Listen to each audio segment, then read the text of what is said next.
دوستو زوبی ایکسپلور میں خوش آمدید۔ آج میں آپ کو ایک ایسی حقیقت سنانے جا رہا ہوں جس نے پورے ملک میں ہلچل مچا دی۔ ایک ایسا واقعہ جس کے پیچھے خوف، طاقت کا غلط استعمال اور ایک یوٹیوبر کی اذیت بھری داستان چھپی ہے۔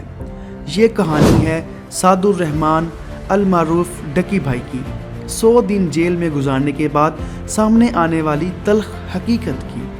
دوستو، کچھ عرصہ پہلے ایک پروگرام میں ایک مہمان نے حیران کن دعویٰ کیا تھا۔ ان کا کہنا تھا کہ ڈکی بھائی کو جیل میں تشدد کا نشانہ بنایا گیا ہے اور ان کے جسم پر اس کے واضح نشانات موجود تھے۔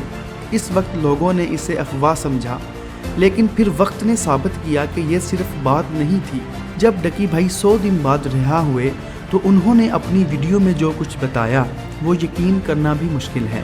انہوں نے بتایا کہ ایک اعلیٰ افسر نے بار بار ان پر تشدد کیا اور انہیں نہ صرف جسمانی اذیت دی بلکہ ذہنی طور پر بھی توڑنے کی کوشش کی۔ سب سے حیران کن بات یہ تھی کہ اس افسر نے تشدد کی لائیو ویڈیو کال ایک کم عمر بچے کو دکھائی، ایک 7 سالہ معصوم بچہ جسے زبردستی یہ منظر دکھایا جاتا رہا۔ سوچ کر بھی انسانیت پر شرم آتی ہے۔ ڈکی بھائی نے یہ انکشاف کیا کہ ایک دن افسر نے کمرے میں داخل ہوتے ہی انہیں گھور کر دیکھا اور سوالات کی بوچھاڑ کر دی۔ تم پیسے کہاں سے کماتے ہو؟ کس کے کہنے پر ویڈیو بناتے ہو؟ اتنے لوگ تمہیں کیوں دیکھتے ہیں؟ ڈکی جواب دیتے رہے، مگر بد زبانی اور گالیاں رکنے کا نام نہیں لیتی تھی۔ اچانک ایک زوردار تھپڑ اس کے چہرے پر پڑا۔ ڈکی نے سر جھکا لیا تو افسر پھر چیخا، اوپر دیکھو۔ جیسے ہی ڈکی نے سر اوپر کیا، دوسرا تھپڑ لگا دیا گیا۔ یہ سلسلہ اسی طرح چلتا رہا۔ اس کے بعد افسر نے ایک اور غیر انسانی حرکت کی۔ اس نے کسی بچے کو ویڈیو کال کی، تقریباً 7 سال کی عمر کا بچہ۔ ڈکی کھڑے تھے، ہاتھ اوپر کیے ہوئے، اور پیچھے کھڑا ملازم مسلسل انہیں مارتا جا رہا تھا۔ افسر نے بچے سے کہا، اس آدمی کو جانتے ہو؟ بچے نے ڈری آواز میں کہا، جی، یہ ڈکی بھائی ہیں۔ پھر افسر نے بچے کو دھمکایا، اب دیکھو گے اس کی ویڈیوز؟ بچہ روتے ہوئے بولا، نہیں۔ یہ منظر انسانیت کے نام پر ایک دھبا تھے۔ پھر کہانی نے ایک زبردست موڑ لیا۔ اچانک خبر آئی کہ وہی افسر خود گرفتار ہو گیا ہے، اور صرف وہی نہیں بلکہ NCCI کے کئی افسران کو پکڑا گیا۔ ان پر الزام تھا کہ انہوں نے ڈکی بھائی سے 1.5 کروڑ روپے رشوت مانگی اور مختلف افراد سے بھی بھاری رشوتیں وصول کی۔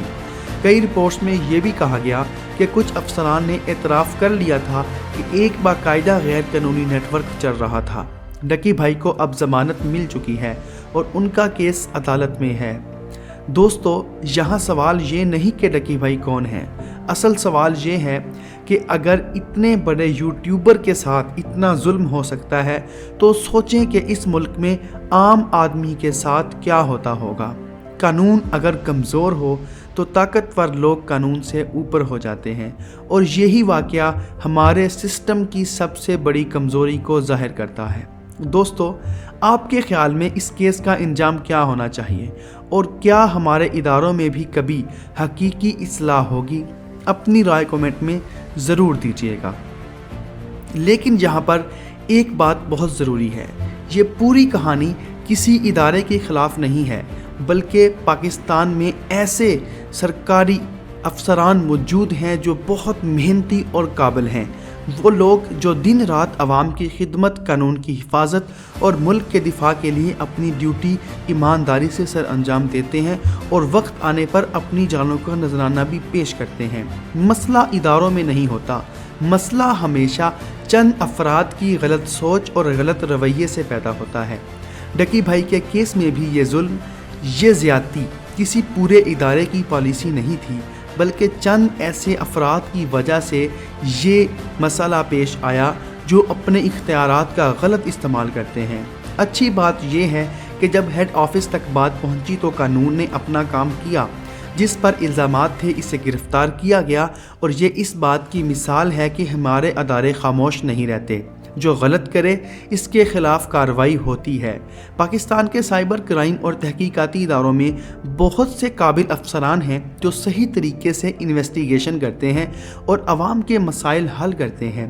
ہمارا اصل مقصد اداروں کو برا کہنا نہیں بلکہ غلط لوگوں کو بے نقاب کرنا ہے، کیونکہ اگر چند افراد اپنے عہدے کا غلط فائدہ اٹھائیں تو اس کا نقصان صرف ادارے کو ہی نہیں بلکہ پورے ملک کے اعتماد کو ہوتا ہے۔ ہماری دعا ہے کہ ایسے کیسز کے ذریعے سسٹم مزید مضبوط ہو، چیک اینڈ بیلنس بہتر ہو اور ہر شہری محفوظ محسوس کر سکے۔ دوستو، آپ کے خیال میں کیا ایسے واقعات سے اداروں میں بہتری آ سکتی ہے؟ کیا چند غلط لوگوں کو پکڑنا پورے سسٹم کو مضبوط بنا سکتا ہے؟ اپنی رائے ضرور دیں۔